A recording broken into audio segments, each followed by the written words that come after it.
ঈদের দ্বিতীয় দিন দর্শনার্থীদের পদচারণায় প্রাণ ফিরে পেয়েছে পর্যটন নগরী কক্সবাজার। দীর্ঘ এক মাস পর হাসি ফুটেছে হোটেল মোটেল ব্যবসায়ীদের মুখে। পর্যটন ব্যবসায়ীরা জানান, পুরো রমজান মাস পর্যটক শূন্য ছিল কক্সবাজার। পর্যটকের সেই খরা কেটেছে। ঈদের দিনেই ঢল নেমেছে ভ্রমণ পিপাসুদের। কক্সবাজার থেকে ইরফানুল হাসানের তথ্যচিত্রে বিস্তারিত। বিশ্বের দীর্ঘতম সমুদ্র সৈকত কক্সবাজার।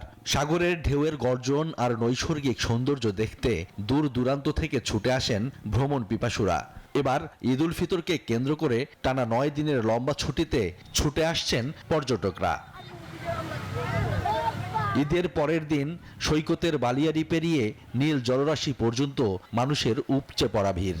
বন্ধু বান্ধব, পরিবার পরিজন কিংবা প্রিয়জনকে নিয়ে এসেছেন সৈকতে। আসছেন স্থানীয়রাও। দেশের বিভিন্ন প্রান্ত থেকে ঈদের ছুটিতে কক্সবাজারে আসতে পেরে বেশ উচ্ছ্বসিত পর্যটকরা। বান্ডেল থাকলে প্রতি সেনমানিতে টাকা বাঁচবে। বিকাশ সেনমানি বান্ডেল কিনে জিতুন প্রতি লেনদেনে। একসাথে ঘুরতেছি, খাওয়া দাওয়া করতেছি, বাড়ি থেকেই করতেছি, মনে হচ্ছে না, অনেক আনন্দ লাগতেছে। খুবই আনন্দ লাগছে। অনেক মানুষের সাথে আমরা ঈদটা উদযাপন করতে পারছি। আলহামদুলিল্লাহ, পরিবারকে নিয়ে আসতে পেরে অনেক বেশি খুশি। ধন্যবাদ। রমজানে এক মাস ব্যবসায়িক মন্দার ক্ষতি কাটিয়ে ওঠার আশা হোটেল মোটেল ব্যবসায়ীদের। আগত পর্যটকদের হয়রানি রোধে এবার বেশ কঠোর অবস্থানে আইনশৃঙ্খলা বাহিনী। টুরিস্ট পুলিশ বলছে, এবার আগত পর্যটকদের নিরাপত্তায় রয়েছে 3 স্তরের নিরাপত্তা ব্যবস্থা।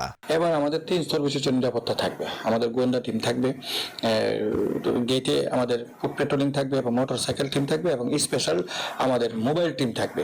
টানা 9 দিনের লম্বা ছুটিতে কয়েক লাখ পর্যটকের সমাগমের আশা পর্যটন সংশ্লিষ্টদের। সোয়াইব শামীম, নিউজ 24।